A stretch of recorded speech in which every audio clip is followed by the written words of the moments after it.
Now, the highest ethic in spirituality that is known is granting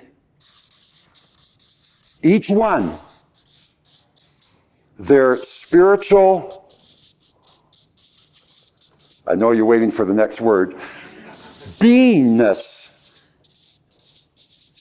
This is the highest ethic of all spirituality, granting each individual their right to have their beingness. It's called the law of non-interference. And there's many derivatives of this: not invading someone's space, respecting their space, do unto others as you would have done unto yourself, is a reflection of this principle. Every path should teach it. You must learn how to grant everyone their beingness, even if they're a thief. I can remember one time Sawan Singhji initiated someone who was a thief.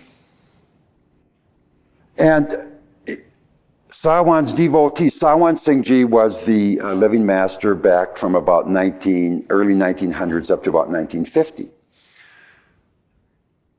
His followers and his initiates were outraged by the fact that their master would initiate a thief.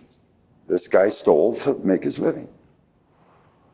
And they wanted him to deny him initiation, and Sawan said, well, I can't do that. I mean, this man loves God and he's worthy of initiation. I have to give it to him. So he gave him initiation. And the man said, Sawan, master, you know I'm a thief and I can't change my ways. This is what I do for a living. And Sawan told him, okay, you go ahead and be a thief, but steal only what you need. And left it at that. Now this is a beautiful example of granting beingness to an individual. I have to do this to you people as well. I get all sorts of people that want to be a Chela, and they all have checkered pasts. It's almost impossible not to have one. And if you don't have a checkered past, that's almost worse than having one. Okay, we get into the moral fuddy-duddies and this type of thing, you see. The unpardonable sins, you see. Well, there's no such thing as an unpardonable sin.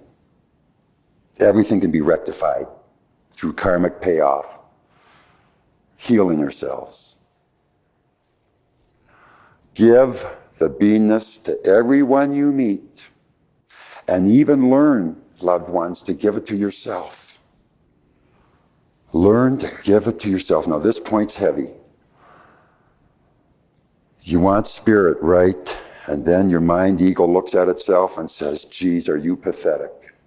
Look how you're thinking. Look how you talk. Look how you curse. Look at your attachments. And so then here you're sitting there and your mind's told you how negative you are, and yet your heart is busting with love, and you're getting deeper and deeper insights into truth. Well, what do we do? Which one's true, you see?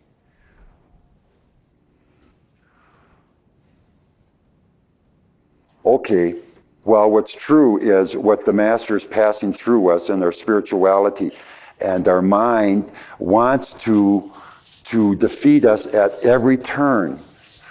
Now, you have to know how to be a friend with your mind. And now you might say, okay, my mom and dad are kind of irked with me because I'm playing around with what they think is this big cultic activity, you see. And, oh boy, this is not good. And I better treat them very kindly and very respectfully. So you treat mom and dad real well, and you really make an effort to show them that this is spiritual and true through and through. And then you get out of the house and you're driving in the car, and then what does one normally do? Then they jump on themselves. Their mind then jumps on themselves, and they can't learn how to give themselves the psychic beingness that they need. And they haven't learned to differentiate.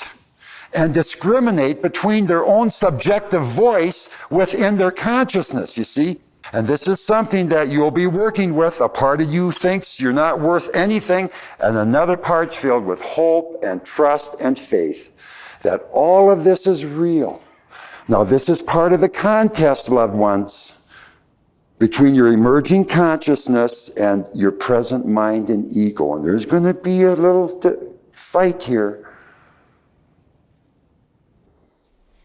Anything of value takes a price, requires a price. Okay.